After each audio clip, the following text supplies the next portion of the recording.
종교 넘어 아하.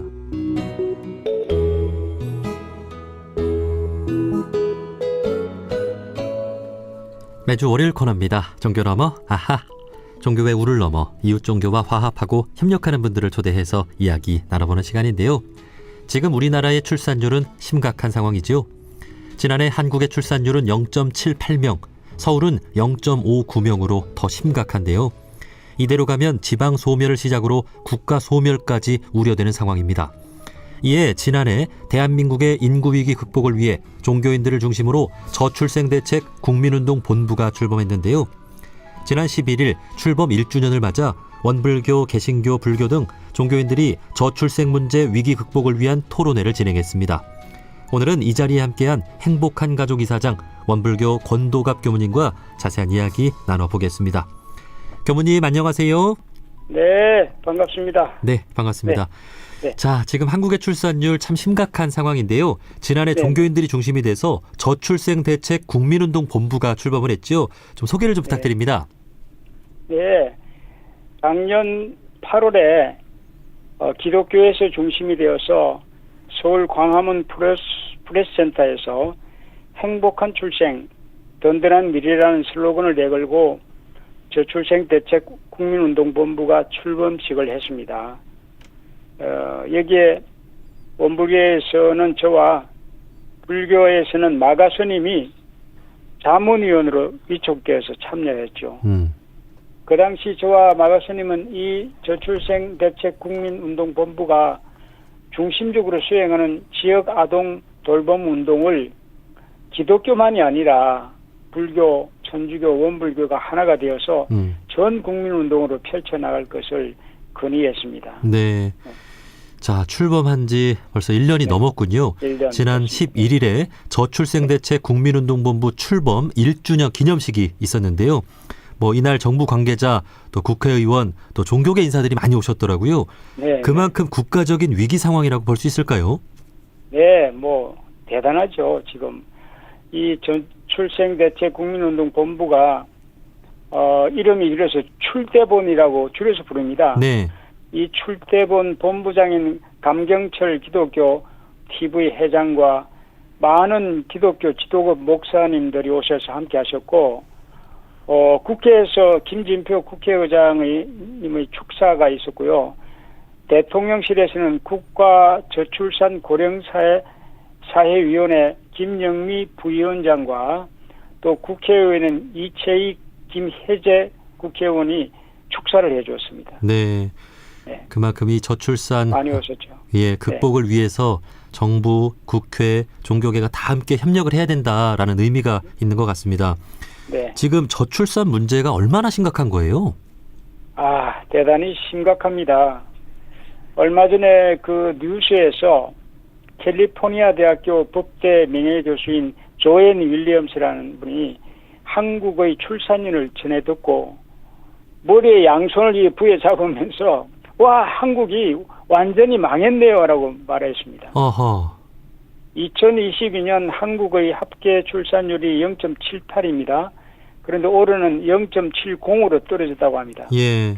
여기서 놀랍게도 세계 최저입니다. 한국의 출산율은 세계적인 이슈가 되고 있어요. 네.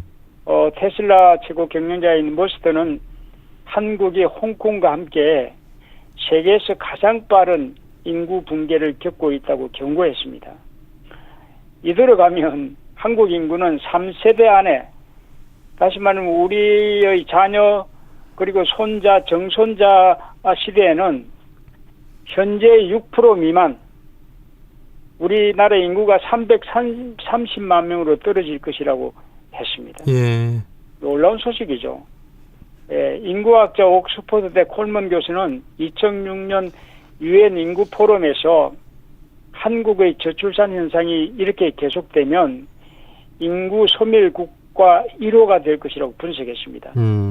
정말 끔찍한 일이죠. 네. 네. 지금 출산율이 0.7명이니까 네. 이제 한 가정당 한 명을 안 낳는 거잖아요. 못 낳는 거죠. 예. 그러니까 그렇게 3세대가 지속이 되면 네. 0.7명, 0.7명, 0.7명 이렇게 3세대가 나오면 정말 인구가 3분의 1로 줄어드니까 줄어든다. 정말 소멸이 될 수 있는 거죠. 네, 예. 네, 네. 자, 그래서 우리 모두의 역할이 참 중요한데 이날 네. 기념식 2부에서 초저출생 시대 아동 돌봄을 위한 종교의 역할이란 주제로 종교인 토론이 진행이 됐다고 들었습니다. 어떤 이야기들이 네. 오갔습니까? 네. 초자가 붙었죠. 초저출생 시대에 예. 우리 한국 아동 돌봄을 위한 종교의 역할은 주제로 토크쇼가 있었습니다. 여기에는 기독교의 제일도 목사님, 그리고 불교의 마가 스님, 그리고 원불교에서는 제가 참석해서 세 사람이 열린 대화를 나누었습니다. 그날 제일도 목사는 난임 부부들에 대한 국가적 지원이 확산돼야 한다고 아주 역설하셨고, 예.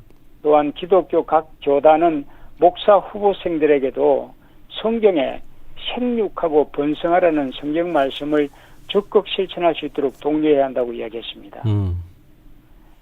그리고 마가 스님은 기독교에서 이렇게 먼저 저출생 운동본부를 설립한 것에 대해서 감동이 되었다고 하면서 아동 돌봄 시설은 교회에서만 할 것이 아니라 앞으로 이 운동이 기독교를 넘어서 불교와 천주교, 원불교 등 모든 종교가 아우르며 전 국민 운동으로 함께 확장해 나가자고 제안했습니다.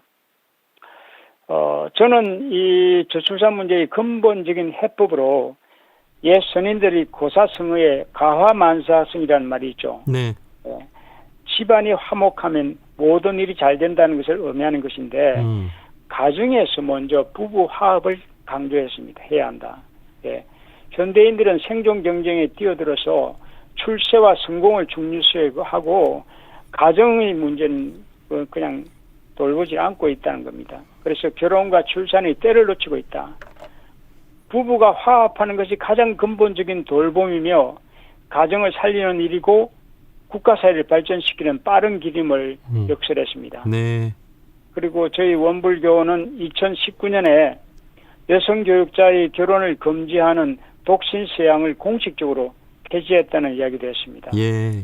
이런 역할들이 이 나라의 절박한 문제를 해결하는데 종교가 보이지 않는 힘이 되었으면 좋겠습니다.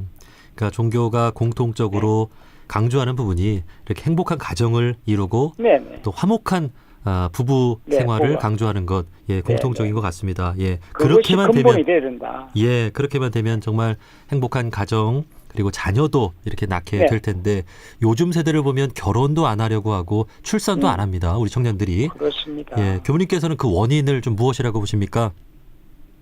그 인구학자들이 이야기하는 걸 보면 특히 한국 사회가 물질 만능주의 사상에 젖어 있어서 지나친 경쟁으로 사람들이 마음이 불안해 있다고 합니다. 그래서 가정이라는 것은 부부가 서로 사랑하고 화합하면 그것이 부모의 가장 큰 효도가 되겠죠. 예, 자녀들이 몸과 마음이 건강하게 자라납니다. 그리고 중요한 것은 그 가정이 하고 있는 일과 사업이 밝게 열립니다. 이것이 가화만사성입니다. 그런데 지금은 가정이 따뜻하게 만나는 일은 뒤로 두고 온통 성공과 출세를 위해 경쟁하듯 달려가고 있죠. 그리고 나면 나중에 부부가 사랑으로 만나서 화합하게 될 것이라고 생각하겠는데 이것은 큰 착각입니다. 가화만사성의 본래 뜻은 먼저 부부가 서로 사랑하며 따뜻하게 만나면 다른 모든 일들이 자연히 성공한다는 이야기입니다. 네. 이게 기본적인 원리입니다. 지금 한번 들어보십시오. 부부가 수많은 가정에서 화합하는 것보다 성공하고 출세하는데 온 정성을 다 쏟고 있지 않나요? 맞습니다. 예. 이렇게 순서가 바뀌면 이는 삶의 법칙을 어기는 겁니다. 먼저 가정에서 부부가 따뜻이 만나서 가정이 따뜻이 만나고 나면 반드시 만사성합니다. 그러면 무엇을 해도 누구나 삶이 스스로 크게 열릴 것입니다. 이것이 인간 삶의 근본적인 질서입니다. 네. 예. 우리는 이를 잊지 말아야 할 것입니다. 네.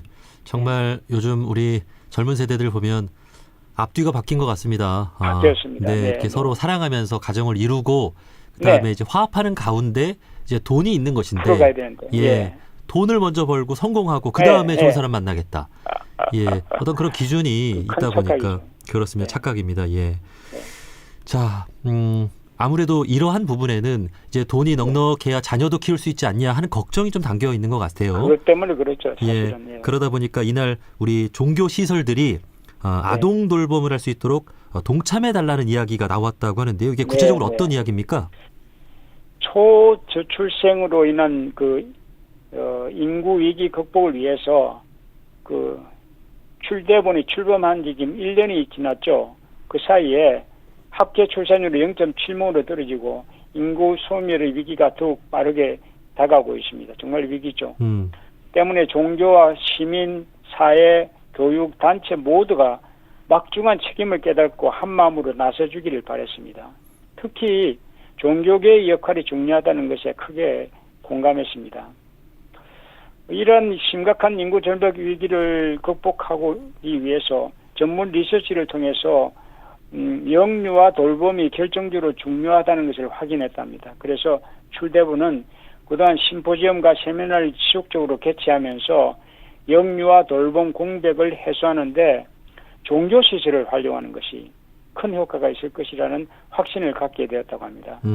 그래서 초저출생 극복 운동은 미래를 만드는 범국민 운동으로 온 국민이 뜻을 모아야 하고 종교계가 연대할 때 우리 사회에도 큰 영향을 미칠 것이라고 했습니다. 예. 전국의 종교시설을 활용한다면 어린이 육아 돌봄 센터 5,000개를 설립하고 운영할 수가 있답니다. 그래서 이를 위해서 법률도 개선하고 지원 방안도 마련해야 합니다.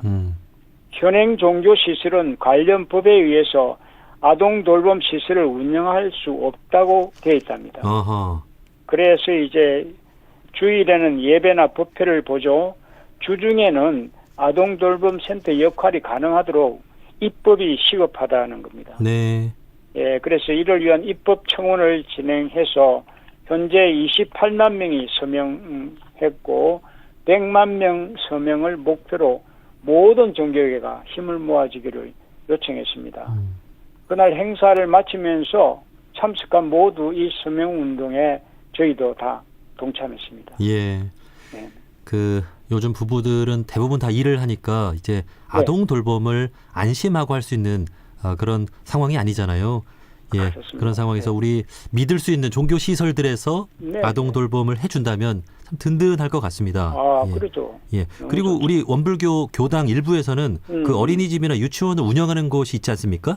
많죠. 예, 네. 우리 교무님들이 많아요. 또 아동 돌봄을 잘할 것 같다는 생각이 드는데 네, 우리 네. 교단 차원에서도 우리 교무님들의 아동 돌봄을 지원할 필요가 있을 것 같아요. 그러죠. 아동 돌봄 센터 입법이 이루어지면 자연스럽게 원불교도 함께 동참하고 모든 종교와 기존 시설을 이용해서 아동 돌봄 센터를 운영할 수가 있습니다. 지금 이 인구 문제로 어린이집과 유치원이 급격히 지금 문을 닫고 있다 그럽니다. 아, 예. 그러니까 그렇게 대체할 수밖에 없는 거죠. 예, 그러네요. 네. 네, 네. 우리 원불교에서 운영하는 원광 유치원이나 네, 원광 네. 어린이집 우리 그렇게 어머님들의 만족도가 상당히 높은 것으로 저도 알고 높죠. 있는데 네, 특히 우리 원불교 교법에서도 잘알 겁니다. 예, 자녀를 어떻게 키워야 하는지 이런 가르침들이 이렇게 잘 나와 있기 때문에 네. 영유아 돌봄도 우리 교무님들이나 우리 교도님들이 또 잘할 수 있을 것 같고 발벗고 나시죠. 뭐. 예, 자, 예. 자, 무엇보다도 우리 청년들이 마음을 열고 가정을 이루고 자녀를 낳고 하는 그런 문화가 조성이 되는 게 제일 중요할 것 같습니다. 마지막으로 우리 교무님 결혼을 안 한 청년들이나 결혼한 부부에게 좀 전하고 싶은 말씀 있으면 한 말씀 해주시죠. 네, 네. 하고 싶은 말은 참 많습니다. 그런데 간단히 이야기 드리자면 지금 현실은 결혼을 안 한 청년들이 결혼이란 엄청난 부담을 안겨주고 있습니다. 그래서 부부가 되어서 건전한 직장 가져야죠. 주택 마련해야죠. 자녀를 두면 이를 또 양육하고 교육해야 하는 일들이 산적해 있어요. 그러다 보니까 현실은 결혼을 점점 다 미루죠. 예, 좀 버려서 하겠다. 결국엔 결혼을 포기하는 사람도 많아지고 있습니다. 그냥 혼자 사는 게 편하겠다 이런 생각을 하는 거죠. 근데 과연 그것이 행복할까?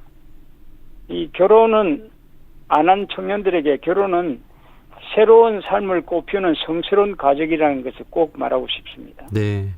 부부가 서로 사랑하여 자식을 두게 되면 현실적으로는 자녀를 기르는 일에 물론 경제적인 것과 시간이 많이 빼앗깁니다. 그러나 이거보다 더 귀한 것이 있습니다. 부부의 가슴에 성숙한 사랑을 품게 되고 부부간의 깊은 화합의 관계가 만들어집니다. 이것이 하나의 어머니 아버지가 된다는 것은 그 무엇으로도 경험할 수 없는 놀라운 성장을 가져다 줍니다. 예. 부부가 따뜻하게 만나서 하나가 되면 이것이 우선 부모님에게 가장 좋은 효도가 되겠죠. 자식이 건강하게 자라납니다. 그리고 부부가 하고 있는 일들이 눈부시게 열리는 것을 발견합니다. 만사 성공한다는 것입니다. 예. 그것이 보장이 되어 있는데 이 만사 성공을 먼저 하려고 하니까 문제가 되는 거죠. 아하. 나중에 이제 부부 뭐 어떻게 하자. 예. 이 생각을 바꿔야 됩니다. 이는 시간과 돈으로 살 수 없는 귀중한 것입니다. 결혼은. 그래서 옛날 어른들이 그런 이야기 많이 했어요. 자식이 태어나면 아이가 먹고 살 것을 다 가지고 온다는 말도 있습니다. 예. 삶이 열려가니까 네. 예, 먼저 결혼하십시오. 그렇게 권하고 싶고 네. 또 결혼을 한 부부들도 현실적으로 뭐 가정생활의 어려움이 한두 가지가 아니고 많이 있죠. 그렇죠. 그래서 갈등하고 또 이혼 뭐 이런 문제들이 좀 심각합니다. 그런데 그 결혼을 통해 부부가 한 남편과 아내가 된다는 것은 그리고 아이의 엄마가 아빠가 되죠. 그러면 어떤 삶의 성공보다 소중하고 아름다운 것입니다. 그래서 그것에 관심을 쏟아야 되죠. 그래서 그렇게 하면 부부가 하는 사업이나 직장에서도 밝게 열려가는 모습을 분명하게 경험하게 되니까 서로 사랑으로 만나는 그 부모의 품에서 자라는 아이에게는 가정이 사실은 지역사회의 뭐 돌봄 센터보다도 가장 중요한 저는 최고의 돌봄 터전이다. 그리고 지역사회 돌봄 센터도 사랑으로 충만한 가정 돌봄의 연장이 되어질 것 아닙니까? 네. 부부가 갈등하고 불화하면 한번 가만히 보십시오. 아이들은 병원에 가야 할 일이 더 많아집니다. 아이들이 아파요. 예. 이게 심각하죠. 그리고 지역사회 그 돌봄 센터에서도 이 가정이 불화한 아이들은 또는 이혼 부부의 아이들도 마찬가지겠습니다만 주위 아이들과 서로 갈등하고 선생님을 불신하고 저항하는 사례가 많다고 그럽니다. 그럴 수밖에 없죠. 네. 보이는 게 그거니까. 네. 그런데 부부가 화합하면 온 가족이 건강히 지켜지고 어디 가서나 자녀들이 환영받는 삶을 살게 됩니다. 이것이 결코 잊지 말아야 할 가화만사성의 거룩한 결실이다. 한번 돌아보십시오. 우리가 옛날에 이발소나 목욕탕에 가면 가화만사성이라는 붓글씨가 액자로 다 걸려 있었어요. 예, 맞아요. 예. 근데 지금은 거의 보이지 않습니다. 그만큼 그 귀한 덕목으로 사람들의 마음에 이 가화만사성의 삶의 지표로 살았다는 겁니다. 가정이 사랑으로 화합하여 만나면 그것이 부부의 삶을 그 가정을 만사 성공시키는 것임을 꼭 유념해 주시길 바랍니다. 네. 정말 말씀을 듣고 보니까 네. 요즘 그 부부가 이렇게 사랑하고 화목하면 네. 아이들도 건강하고 인성에도 문제가 없고 없습니다. 하는 일도 다 잘 되는 것 같습니다. 네네네. 예, 그런데 뭐 TV 프로그램 보면 부부간에 갈등하고 이렇게 서로 싸우고 이러면 자녀들도 스트레스 받고 또 인성 문제가 불거지고 따라합니다. 불행하고 네네네. 모든 문제의 어떤 근본 원인이 부부간의 뒤바뀌어 있어요. 갈등이라는 것을 좀 깨닫게 됩니다. 꼭 좀 유념하면 좋겠습니다. 네, 오늘 그래서 제가 행복한 가족을 지금 캠프를 거의 한 20년간 하고 있지 않습니까? 가족들 궁합을 맞추는 작업을 너무 중요하죠. 네, 지금 혹시 그 가정에 불화가 있다면 우리 교무님께서 운영하시는 행복한 가족 캠프 여기 참여해서 좀 갈등도 해결하고 행복한 가정을 만드는 법도 좀 배워보시고 그럼 좋을 것 같습니다. 너무 좋죠. 뭐 다 하룻밤 사이에 문제를 자기 내면에 모두가 가지고 있는데 상대를 탓하고 있어요. 그래서 자기 내면에 문제가 있다는 것을 딱 보게 만들면 하룻밤 사이에 다들 웁니다. 네. 예. 자기 문제인 줄 모르고 그렇죠. 상대를 탓하는 순간에 다 무너지죠, 가정은. 정말 이 네. 행복한 가족 캠프의 정말 그 감동적인 순간들. 내가 잘못했구나. 뭔가 이런 네. 그 깨닫는 순간들이 얼마나 감동적일까. 예. 뭐 참, 너무 중요하죠. 네. 아마 우리 방송을 듣고 계신 분들 중에 관심 있으신 분들은 행복한 네. 가족 우리 권도갑 교무님을 찾아뵈도 참 좋겠다는 생각이 드네요. 네. 자, 여기까지 말씀 듣겠습니다. 행복한 네, 가족 네. 이사장이신 권도갑 교무님이었습니다. 교무님 오늘 말씀 고맙습니다. 네, 감사합니다.